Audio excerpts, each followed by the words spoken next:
everyone. Today, Pika and myself will be sharing a story with you called Rufus Goes to School by Kim T. Griswold and illustrated by Valerie Gorbachev. Every day, Rufus Leroy Williams III turned the pages of his favorite book. He looked at every picture. He made up stories to go with them, but he could not read the words. Rufus knew just what to do. He would go to school and learn to read, but first he needed a backpack. Early the next morning, Rufus scuttled down the street to school.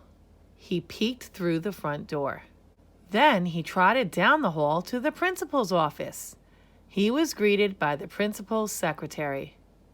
Principal Lippitt's secretary knocked on his door.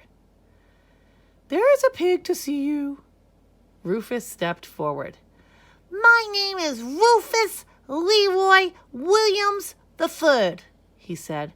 "I have a backpack and I am ready for school." The principal shook his head. "No pigs in school." "Why not?" asked Rufus. "Because pigs track mud in the halls," said Principal Lippitt. "They turn their drawings into airplanes.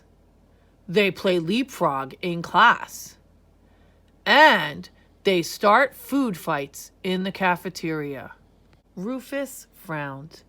"But I have a backpack." "Makes no difference," said Principal Lippitt, and he showed Rufus to the door. Rufus Leroy Williams III really wanted to go to school, and he knew just what he needed. "A lunchbox." Right before lunchtime, the secretary poked her head into Principal Lippitt's office. "The pig is back," she whispered.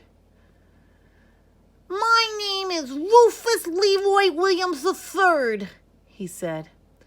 "I have a backpack and a lunchbox. I am ready for school." The principal folded his arms. "No pigs in school!" "Why not?" asked Rufus. "Because pigs knock over the block towers," said Principal Lippitt. "And they hide under the teacher's desk. Pigs draw stick figures on the chalkboard." He waggled his finger at Rufus.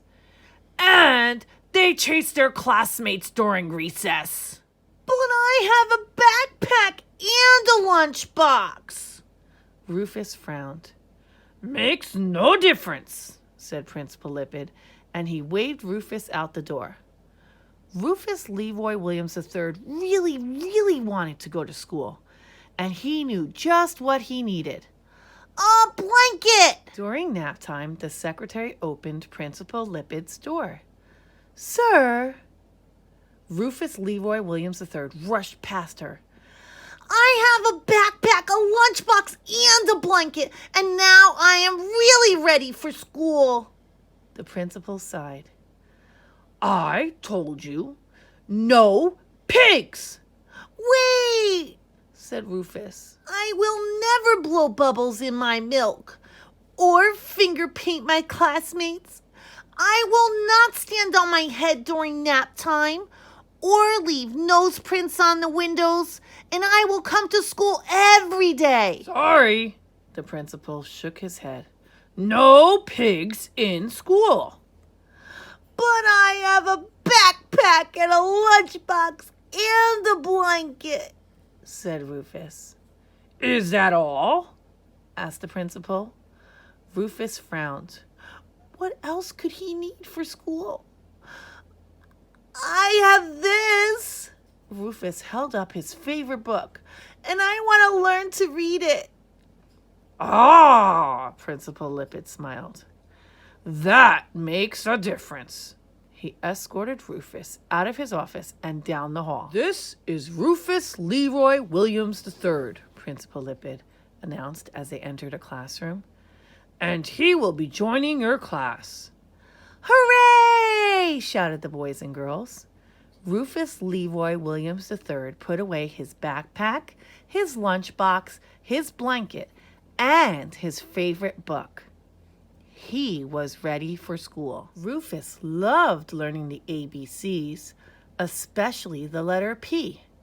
He loved learning the 1, 2, 3s. He loved lunchtime and nap time. But Rufus loved story time most of all because it gave him room to dream. The end. Thank you for joining Pika and myself for today's Read Aloud.